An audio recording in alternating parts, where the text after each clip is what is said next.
राज्यातील अनेक भागात सध्या पावसानं उघडीप दिली आहे, पण 2 ते 3 दिवसापासून विश्रांती घेतलेला पाऊस सध्या परत सक्रिय होण्याची हवामान विभागानं शक्यता वर्तवली आहे। याचाच आढावा घेऊयात व्हिडिओच्या माध्यमातून। पुढील 24 तास मुंबई शहरात आणि उपनगरात आकाश अंशतः ढगाळ राहण्याची शक्यता आहे। या काळात अधूनमधून पावसाच्या हलक्या सरी पडण्याचीही शक्यता आहे। मुंबईमध्ये 32°C कमाल तर 26°C किमान तापमान असेल।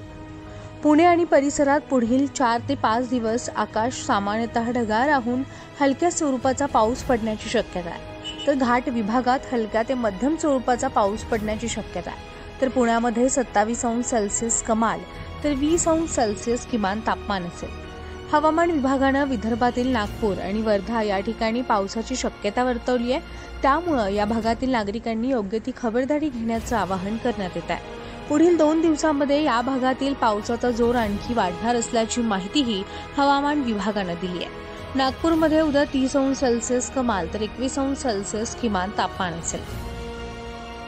मराठवाड्यात पुढील 3 ते 4 दिवस तुरळक ठिकाणी हलक्या ते मध्यम स्वरूपाच्या पावसाची शक्यता वर्तवण्यात आली आहे। जालना, परभणी, हिंगोली या ठिकाणी जोरदार पावसाची शक्यता वर्तवण्यात आली आहे।